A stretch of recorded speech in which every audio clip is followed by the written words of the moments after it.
भारतीय राजनीति का वो भ्रष्टाचारी दीमक बन गए हैं। मुख्यमंत्री अरविंद केजरीवाल जी को गिरफ्तार करने की साजिश केंद्र सरकार कर रही है। मैं आपको विश्वास दिलाता हूं, लोगों का अधिकार छीनने वाले किसी को भी बख्शा नहीं जाएगा। भ्रष्टाचार के खिलाफ मोदी का ऐलानी जंग जैसे जैसे अपने मुकाम पर पहुंचने लगा है, विरोधियों के पांव फूलने लगे हैं, जिसमें आम आदमी पार्टी भी शामिल है। उनके नेताओं को अरविंद केजरीवाल की गिरफ्तारी का डर सता रहा है। ये हम नहीं कह रहे हैं, बल्कि उनके ही नेता कह रहे हैं। आतिशी, सौरभ भारद्वाज और संदीप पाठक सोशल मीडिया पर अरविंद केजरीवाल की गिरफ्तारी को लेकर डर जता रहे हैं। आपको केजरीवाल की गिरफ्तारी के पीछे की डर की वजह बताएं। इससे पहले ये भी जान लीजिए कि इन नेताओं ने लिखा क्या है। आप सरकार में मंत्री आतिशी ने लिखा है, खबर आ रही है कि ईडी आज अरविंद केजरीवाल के आवास पर छापेमारी करने जा रही है, गिरफ्तारी की संभावना है। वहीं आपके दूसरे मंत्री सौरभ भारद्वाज ने लिखा है, सुनने में आ रहा है कि मुख्यमंत्री अरविंद केजरीवाल के घर ईडी पहुंचकर उन्हें गिरफ्तार करने वाली है।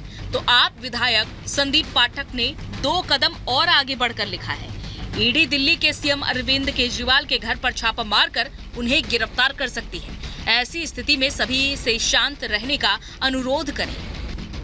दरअसल घोटाले की आंच में तप रहे दिल्ली के सीएम अरविंद केजरीवाल के साथ साथ उनके नेताओं की सांसें फूल रही हैं।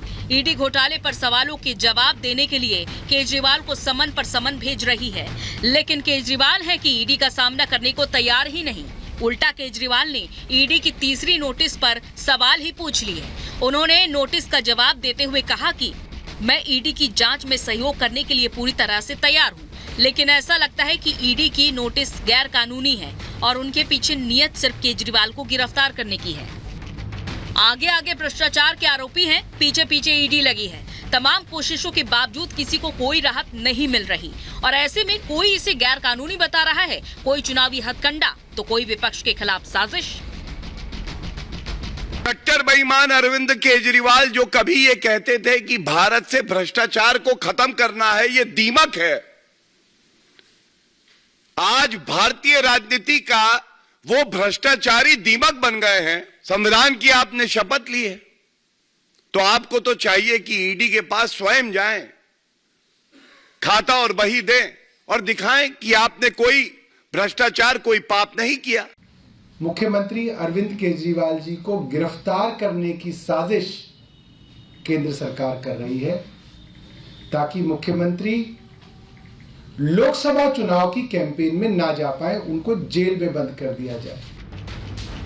केजरीवाल के तीसरी बार भी ईडी के सामने पेश न होने और आम आदमी पार्टी का बीजेपी पर वार, इससे दिल्ली की सियासत गर्मा गई है।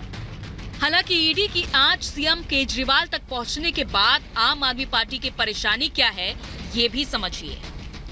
जेल में पहले से ही पार्टी के 2 बड़े नेता हैं। केजरीवाल को बार बार समन भेजा जा रहा है। कुछ महीने बाद लोकसभा चुनाव है।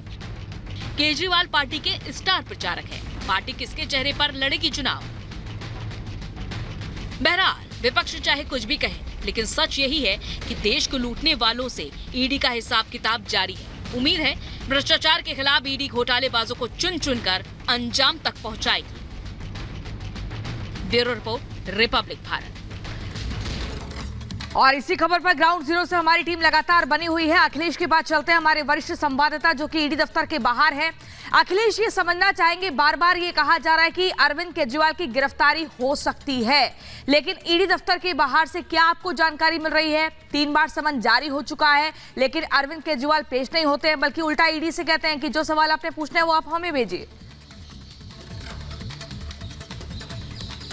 देखिए, मुख्य रूप से अगर देखा जाए तो शुरुआत में गिरफ्तारी के 2 आधार बहुत अहम होते हैं। पहला आधार होता है कि जांच में सहयोग न करना। दूसरा आधार ये होता है किसी एजेंसी के पास कि उसके खिलाफ ठोस सबूत मिलना जिससे वो पूछताछ कर रही है।